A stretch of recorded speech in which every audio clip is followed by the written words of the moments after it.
Yes, guys, welcome back to Adam Light Stories.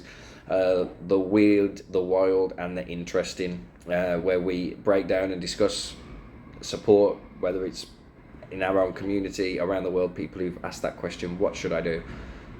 And let's see if our little community can't help but point them in the right direction. So, without further ado and all that, Adam Light Stories, let's get into it. So,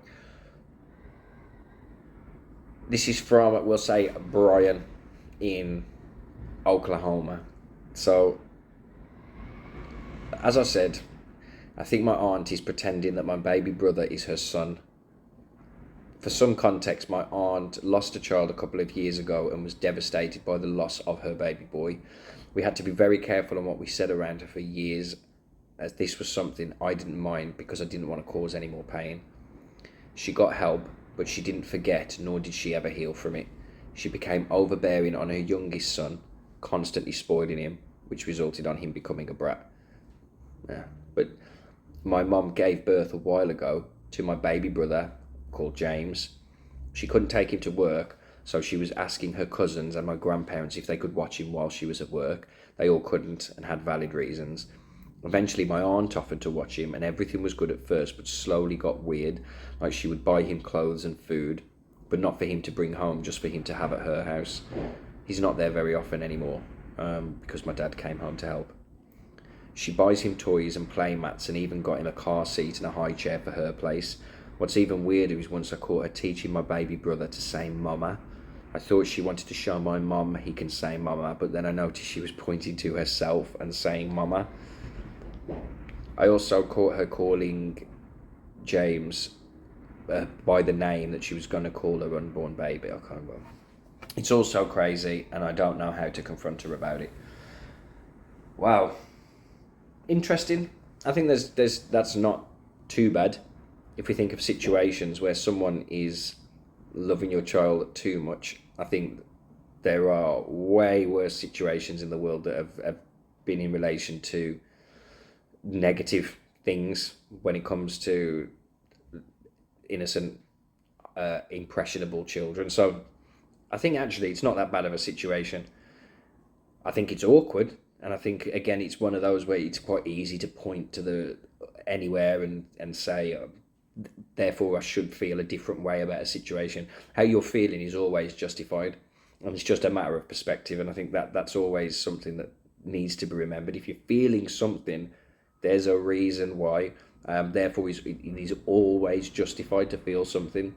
I think what's a bit silly is if you don't get to the nuts and bolts of why you feel that way, if it's something that reoccurs. But these guys obviously are aiming for a perfect situation, and obviously there's some things in there that's not ideal. If someone had my children trying to call them dada, I think especially at a younger age that would annoy me.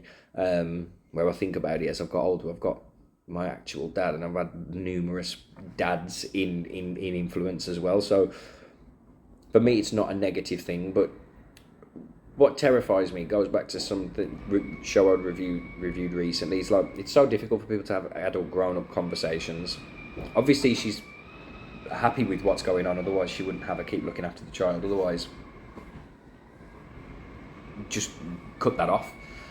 I think you've got to have a little conversation with your family in a very calm manner in the relation to not saying that, oh, she's pointed and saying mama. Again, I think there's a few speculative things in there as well. So you'd also have to be really, really specific about what you've seen and what was said, and not be so, I guess, ambiguous about what may have been said and the things that you think you saw, and what the motivations were, because ultimately you can only just lay out the facts. But there's certainly some control elements there for her to buy things and just keep them at the house. It may be that she's got an impression that therefore they wouldn't come back, which happens a lot with moving things between parental houses and parental responsibility. Things get lost and need washing and all kinds of things need sorted. So again, it may be that she's just very conscious of that. However, yes, an adult conversation needs to happen, because there's clearly some lines that have been blurred there in relation to responsibility and what that looks like for your auntie and what that looks like for your mum and your family. But wow, Brian from Oklahoma.